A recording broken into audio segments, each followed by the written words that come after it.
But the tortoise is calling the turtle slow. But I want to take an opportunity now to talk about Wordsmith Wednesday. We're going to pull away from all the news and so on, take some final comments towards the end of the show. But we're going to go to Wordsmith Wednesday action now and talk about a writer who was really talented. We read one of his stories once before, a legendary one called Styx, not the band. You renegade, you had it made. No, not them. But we're going to go with my old standby, The Outer Limits, and the control voice as we move into former Star Trek writing fellow areas and start talking something that maybe can take us away from some of these things. We're going to talk about Karl Edward Wagner, one of the great pulp writers, and actually sort of came after the pulps and towards the latter part of the pulps and really made his mark with some great stories. Let's go black and white for a moment, one and all, and get control.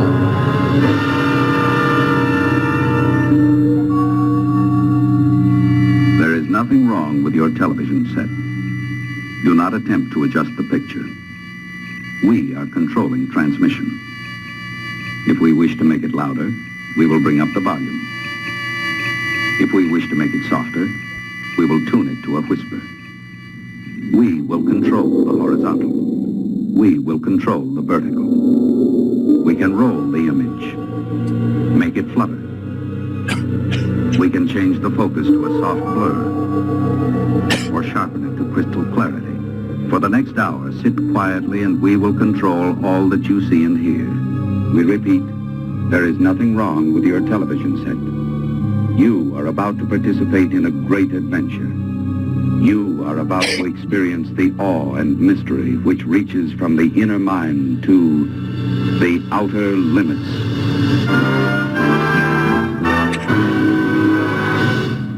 Yeah, okay, and welcome to Wordsmith Wednesday, everybody.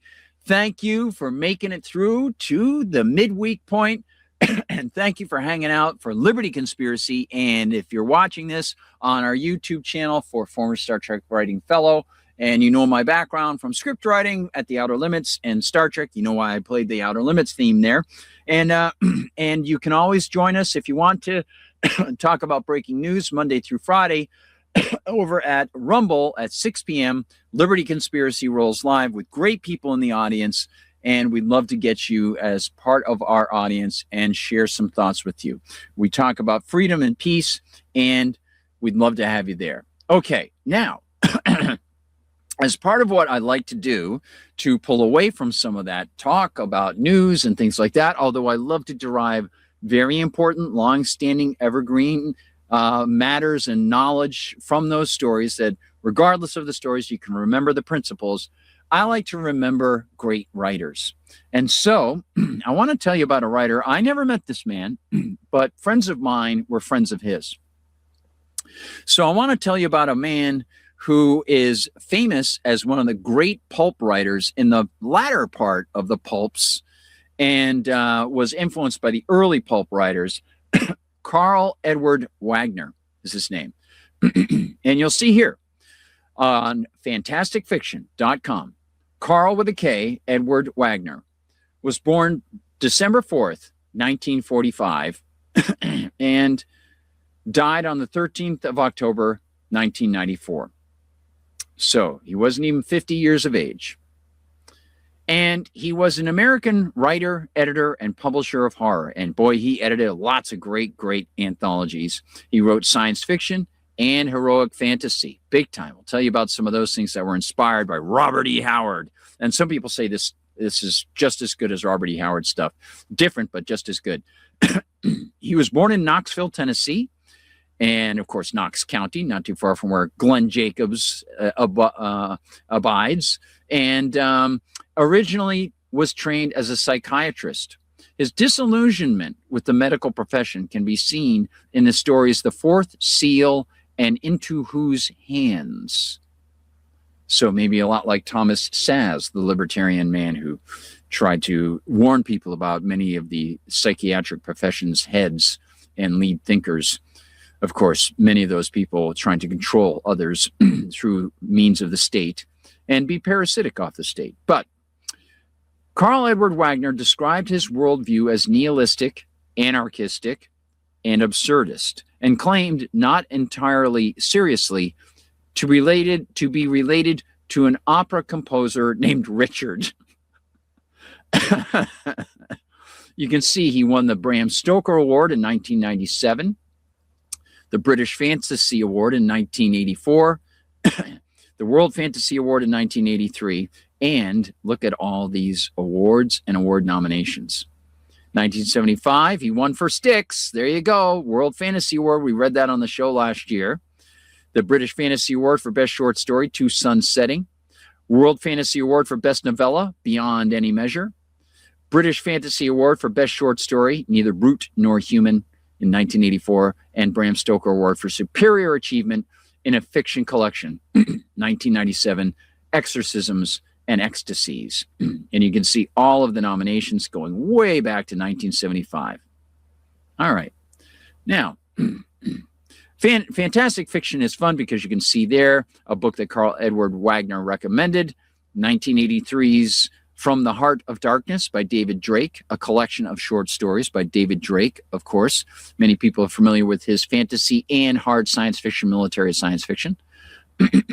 But excuse me. But let me point this out to you, his Kane series. And it'd be ironic that the man who played Kane in the WWE, Glenn Jacobs, should be living where the man who created Kane, the fantasy character, was born. But that is the case. Kane. These are novels about Kane. You can see some of them have the Boris Vallejo covers. Those are super cool. And you can see he's got other novels. He co-wrote with David Drake, which is cool. Killer, Legion from the Shadows, Tell Me Dark, Raven's Eyrie, and then lots of collections, lots and lots of collections. And I have In a Lonely Place, and that one has Styx in it. I read Styx from In a Lonely Place last year. The introduction by my friend Ramsey. Ramsey's a great guy. Look up Ramsey Campbell's writing. He's a British dude. And obviously he appreciated Karl Edward Wagner's work. And I think you probably met Karl many times because Karl used to go to the British Fantasy Awards. Excuse me. But I want to show you a little something here. If you want to check out the Kane stories, look at this one. Look at this cover. This is a wonderful one. Look at that. Death Angel's Shadow by Karl Edward Wagner. Wow, huh? Isn't that wonderful? That's a Boris cover right there. Wow. Just great. So remember Kane. Some of those books of the Kane series are really hard to get. They're very expensive. But I want to point out, sorry, I swallowed something wrong. I want to point out something to you that I've had a rather rare collection for a while, edited by my friend F. Paul Wilson. This is a library edition of this called Diagnosis Terminal. Now, Paul was a doctor, medical doctor. I was mentioning to someone earlier that Paul told me he got involved with the medical profession because he was just getting out of college at the time when the draft started up for Vietnam, and he didn't approve of it and didn't want to go. So he's like, well, I've got an option. I can either go to grad school and that'll keep me out of the draft, or I can go to Canada. So he's like, he was, I think, going to be working at a PR firm. This is F. Paul Wilson now, not Karl Edward Wagner. And so he said, okay, well, I'll go to grad school. What can I do? I did all right at math and I like science. He went into the medical field and studied as a doctor. And he said it turned out to be a great decision for me. Paul was never actually a full-time practicing doctor because he sold fiction very early on. So Paul would practice 3 days a week as a doctor in New Jersey, and then 2 days a week he would have off, and he wrote every day. He always wrote 700 words a day of fiction. That was F. Paul Wilson's habit and what he trained himself to do, and he taught me the same thing. Although recently I've been focusing so much on writing nonfiction stuff that I'm doing that for nonfiction plus another 1,000 or so every day, 6 days a week. But Diagnosis Terminal has great stories in it. Heather Graham's got a story in this. Tom Monteleone's got a story in this, of course, of Borderlands Press. Please consider donating to Borderlands Press. And the last story in this, edited by F. Paul Wilson, is a story by Karl Edward Wagner. Ironically, it's called Final Cut. Now, these are all short stories that deal with medicine. And here is Paul's introduction. This one's out of sequence. I've saved it for last for a special reason. The late Karl Edward Wagner was a writer, editor, and physician. This, I believe, is his last story. We discussed it shortly after he sent it to me. I told him it wasn't exactly what I'd had in mind when I asked him for a short medical thriller, but I liked the damn thing too much to let it go. He said fine. We'd talk about it some more after he got back from England. We never had that talk. He died suddenly within days of his return. Karl has been eulogized extensively by all the major names in the horror genre, but even more so by the minor names and no names. The reason for such an unprecedented outpouring of grief? Well, Karl edited an annual called The Year's Best Horror, in which he took special pains to seek out cutting-edge fiction by unknowns and bring them to national attention. He wasn't impressed with reputations. He wanted what he considered the best, most provocative horror fiction, and to hell with marquee value. But that was other people's fiction. Here's the last piece of Karl's own fiction. Now, before I do that, I want to tell you a little bit more about Karl Edward Wagner. I've got some other material on my other screen here, because this is Wordsmith Wednesday. I'm going to read that story. It's very short, and I often don't read stories on Wordsmith Wednesday. 1945, died in 1994. Let me see, Wiki's got this. I'll just read you the Wiki thing quickly. I want to go down to some other stuff that I cut and pasted. He was an influential American author, editor, and publisher renowned for dark fantasy, horror, and science fiction, best known for creating the immortal swordsman character Cain. Trained as a psychiatrist, he left medicine to write full-time and edited prestigious horror anthologies, including the Year's Best Horror Stories series. Cain. Wagner's signature character was Cain. It's a biblical figure reimagined as a mystic swordsman and scholar, often described by Wagner as an anti-heroic epic fantasy protagonist rather than typical sword and sorcery fare. His literary style, he despised the term sword and sorcery for his own work, preferring dark fantasy or epic fantasy. They often were very violent. He was a dedicated editor at Daw Books for their Year's Best Horror Stories from 1980 until his death in 1994. Along with David Drake and Jim Groce, G-R-O-C-E, he co-founded Carcosa House. Remember we were talking about Carcosa and the King in Yellow? Carcosa House, much like Arkham House, a small press dedicated to publishing definitive collections of authors like Manly Wade Wellman. And we read a Manly Wade Wellman story a while back as well. He was nominated for several World Fantasy Awards for his novels and anthologies. He's won many. He passed away at the age of 48. He was heavily influenced by Robert E. Howard and H.P. Lovecraft. So let's read Final Cut by Karl Edward Wagner. No one gets well in a hospital. Dr. Kirby Meredith had forgotten who had said that to him, but he hadn't forgotten the words. He was a prematurely aging attending psychiatrist at a large hospital in Pine Hill, North Carolina. He had graduated from the medical school here, gone through his residency, attended his present senior status, or attained his present senior status. Talk was that he would go a long way, perhaps chairman of the department when the time was right. Dr. Meredith was a non-intimidating, rather dumpy man of 30-something with sandy hair and gray in his frizzy beard. He wore the same striped ties he had worn for years, button-down collar shirts, and cotton dockers.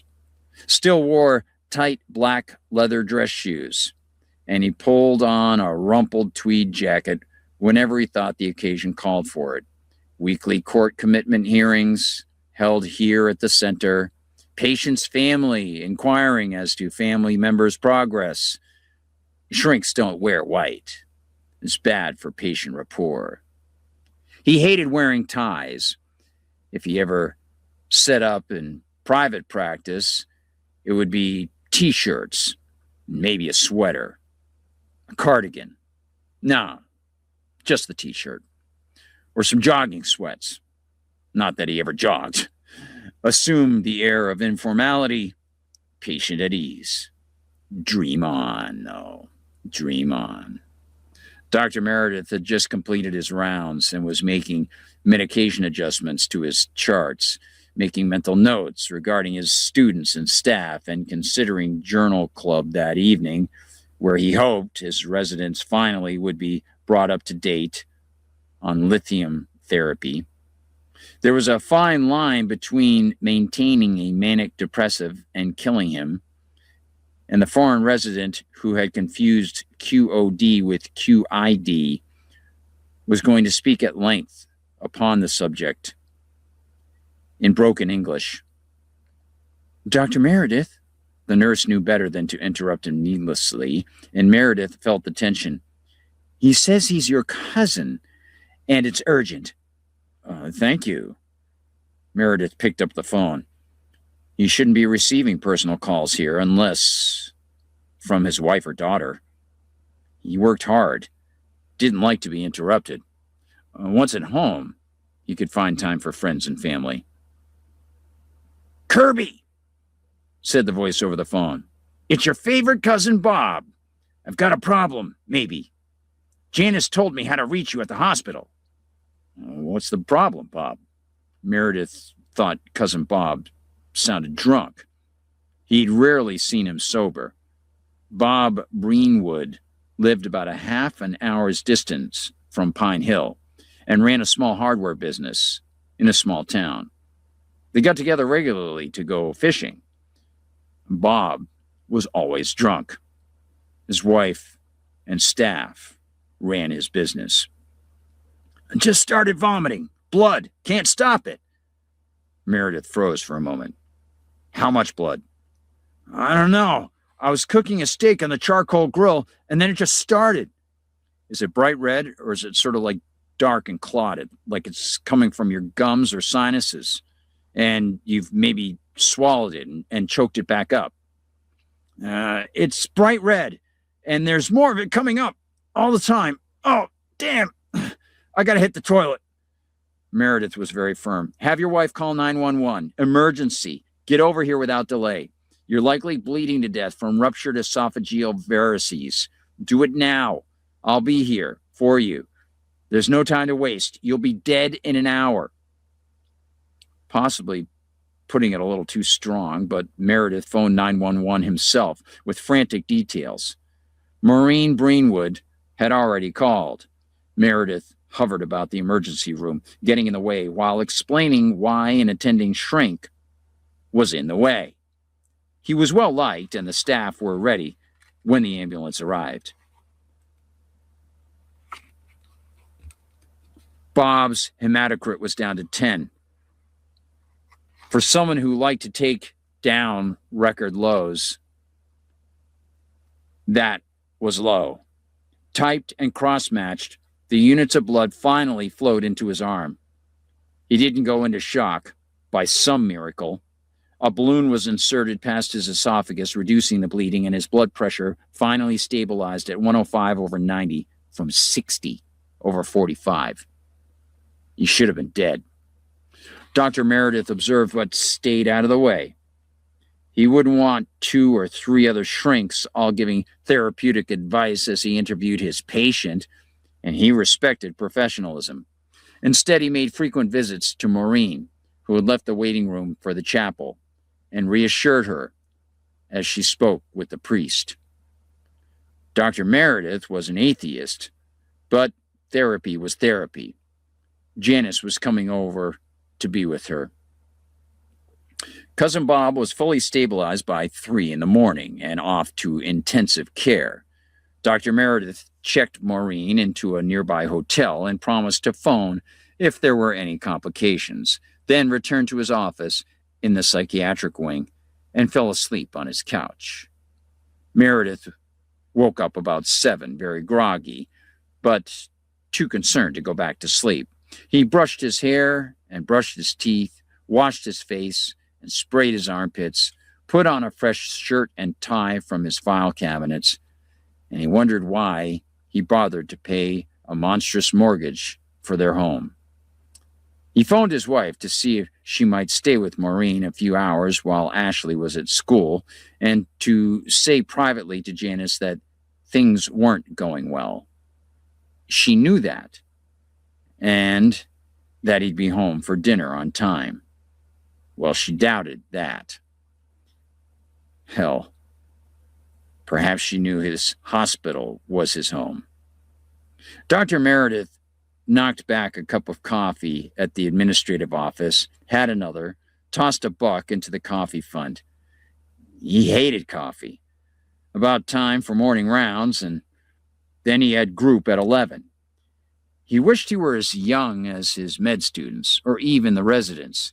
Youth and enthusiasm. Hell, he wasn't that old. He wished he had learned to play an electric guitar, joined a rock band, better the devil that you know. He poured another cup of coffee, then went to do his rounds. Bob Greenwood was asking for him from the intensive care unit as soon as they removed the balloon from his esophagus. Meredith delayed an outpatient appointment and went to see him instead of taking a late lunch. He wasn't hungry. Cousin Bob was 1.5 years older than Meredith, something he wouldn't let Meredith forget when they went skinny dipping together, and Bob was growing hair on his crotch and Meredith was too young. Much later, Bob got him laid for the first time, double dating in Bob's family's Nash Rambler with the fold-down front seat and a friendly high school girl and a convenient cemetery. Meredith sat down on one of those uncomfortable plastic chairs at the bedside. Bad practice to sit down on the bed itself. Maureen was sniffing, holding Bob's hand. She was a stout brunette with acne scars, but a good cook, which is why Meredith reckoned Bob had married her, because she couldn't keep house, and the rest, well, that was none of his business. Bob was as chunky as his wife, blue eyes, blonde hair, rather short. No tattoos. Meredith had always thought them a good match. Happy, a harmless couple. He was waiting for dozens of clueless offspring to appear. Instead, "Maureen," said Bob, "could you let me talk to Kirby in private? Just a few minutes. After all, he's a shrink." "Sure." Maureen left the room. Cousin Bob glanced around the intensive care unit. There was fear in his eyes, understandably. Liver's gone, they say." Dr. Meredith had read the charts. Always a chance for a repair. This is 1973, after all. "Kirby, they're saying I'm just a drunk. I don't think they really give a damn. I'm here for you. I'm staff. Did you know that I had TB years back?" "No, you never told me." "Friend of mine got it doing time in some shithouse reform school. We'd pass cigarettes and beers back and forth. They found some spots in my lungs after he had been diagnosed. Put me on their 2-drug therapy. Public health shit's coming by to make sure I took all my pills. Isoniazid and something I forget. Took them for 10 years or so at their lawful command. Turns out that the combination wipes out your liver long term. Damn. Meredith was familiar with the situation, but could think of nothing more profound to say. He wished he'd known Bob in that time. So now I'm here with a trashed liver, wiped out by the best medicine you can offer, told that I'm an alcoholic. Well, serves me right, I guess. And they want to operate. Womack procedure, I think they call it. What do you think? I'm ready to walk. Dr. Meredith had read his cousin's chart. Well, for whatever reasons, you are in liver failure, and you're bleeding internally very badly. It will start again, and maybe not stop. Now, I'm a shrink, and your surgeon can explain it far better. Basically, they'll remove your spleen and the region of your stomach and lower esophagus where these varices, knotted up blood vessels, lie. The liver can take a lot of abuse, and only a small portion need recover. There's work on liver transplants. I don't see it happening soon, but you'd be buying some time. You think I should do it? Surgery?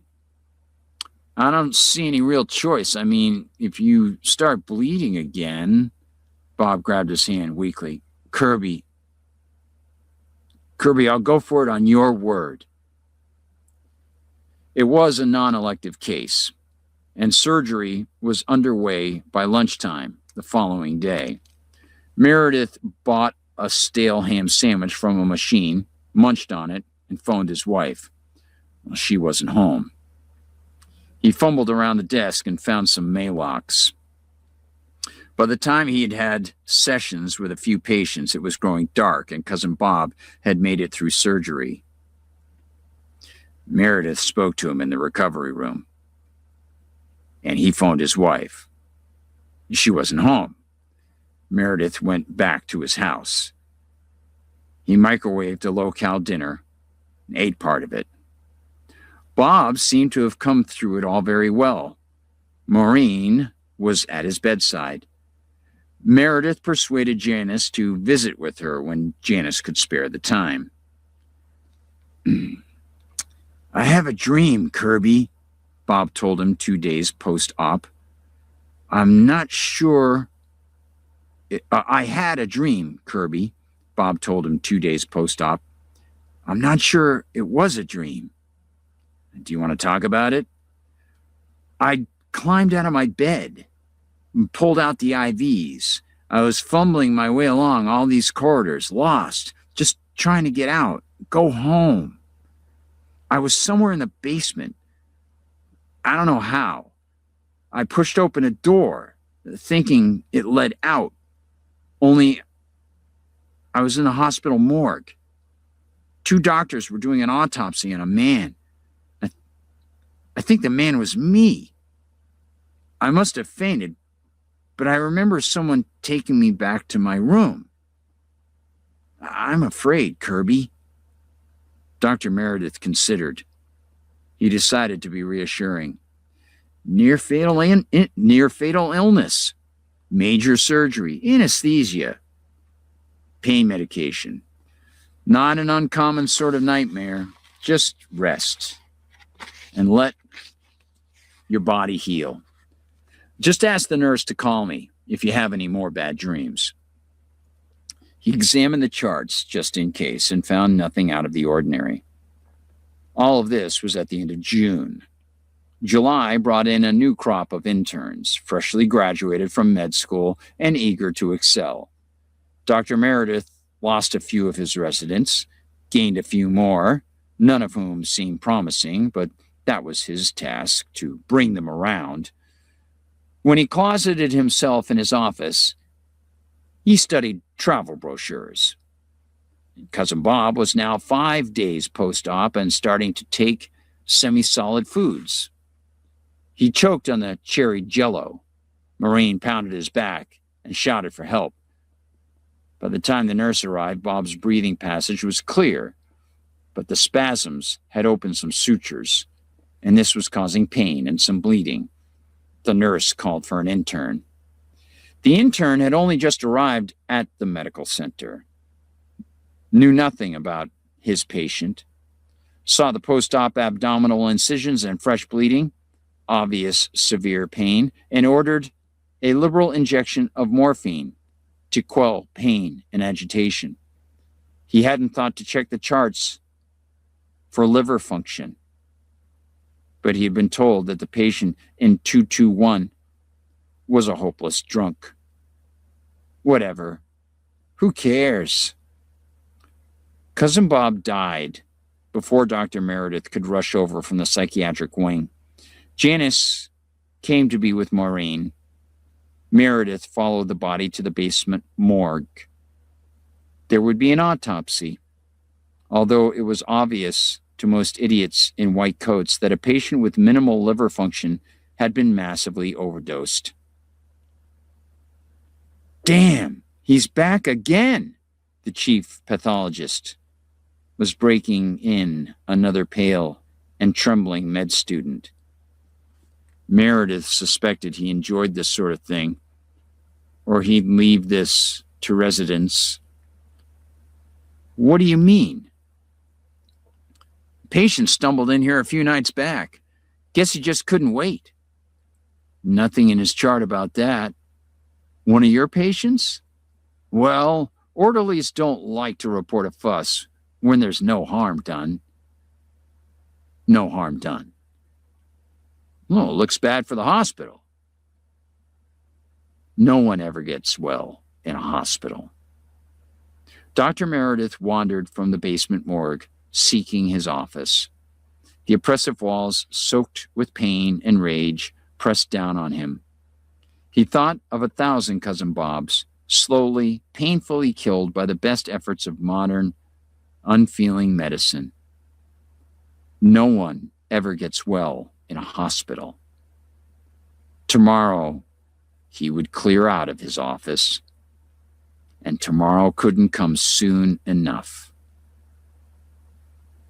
That final cut by Karl Edward Wagner. And just to let you know, it is likely that Karl Edward Wagner died of complications associated with liver failure.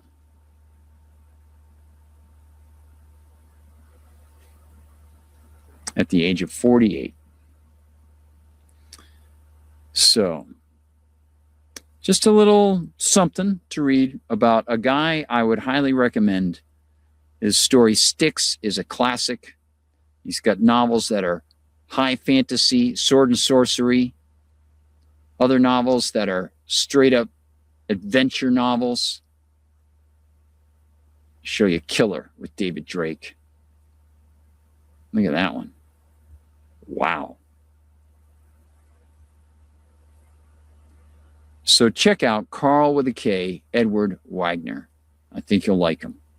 And you'll be doing little respect to a man who was really well admired while he was on this earth.